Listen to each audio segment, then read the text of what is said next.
hopefully fairly straightforward. And again, just sort of like good things to be aware of that you can do if you didn't know that they existed. So the first thing is if I just double click on any of my move, rotate, or scale settings, it's going to pop up the tool settings. And you'll notice, so if you've never played with the axis orientation before, it's pretty powerful. So by default, it's set to world, which is basically, moving along the y-axis is going to move it straight up in the air. Moving it along the z is going to move it straight along the z, etc. The other two that I use quite frequently are object. So you'll notice this actually changes the direction of my little handle here, which I will. Okay. If you're unaware, you can if you hit plus and minus, you can change the size of your handle for your objects. But anyway, so again, doing this, it allows me, instead of moving straight up in the air. Hello. What was your name for attendance? Name for attendance? Jason. Jason. Thank you. Do you want tea? No, I'm good. Thank you. You sure? I feel bad for being late. That wasn't supposed to happen. It's all good. Wait, so you, Jason? Yes. Why do I not see you here? Did I accidentally mark you present? What the heck? You are section 3, right? I am section 3, yeah. Why do I not see your name? That's super weird. Levine? Oh. Wait, did you say your name was Jason? Chase. Oh, okay. Sorry. No, that's my bad. Anyway. All right.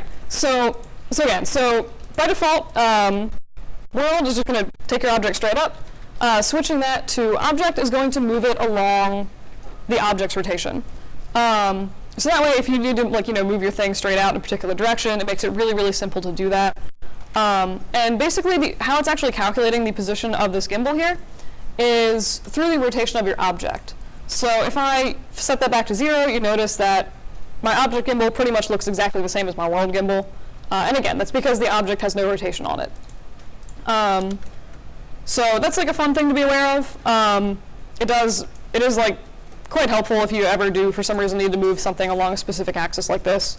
Because doing that in world mode is a huge pain.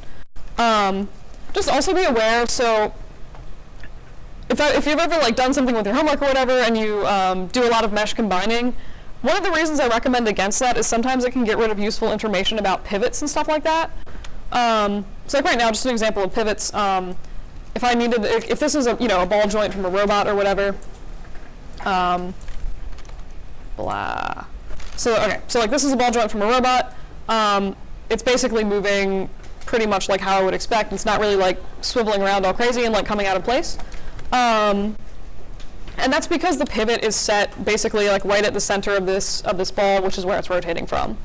So if I did something, so right now this is object world for my object orientation for my axis of my move tool, so I can move it like this, and I'm rotating it from the center of this ball. If I did something like take these two objects and do a mesh combine, you'll notice that still object orientation, but my gimbal is now sort of snapped out into some weird position out here.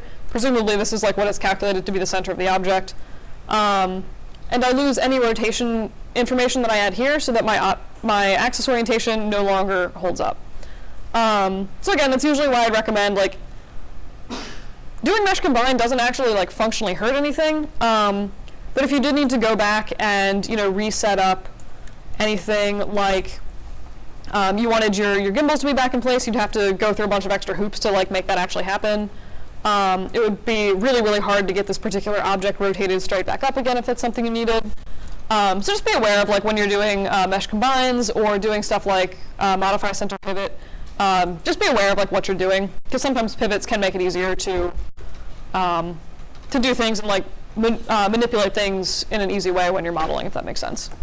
So any questions between object and world space? Cool.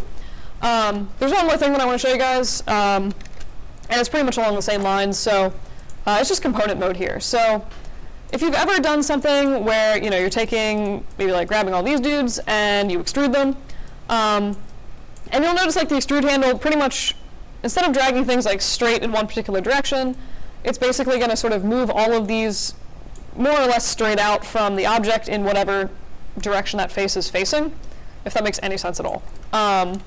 Again, different from the standard move tool, we're just going to like drag them all out like this.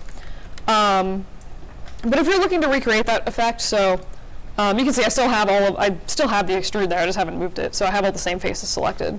So I'm going to go into my move tool, and I'm going to set the axis orientation to component.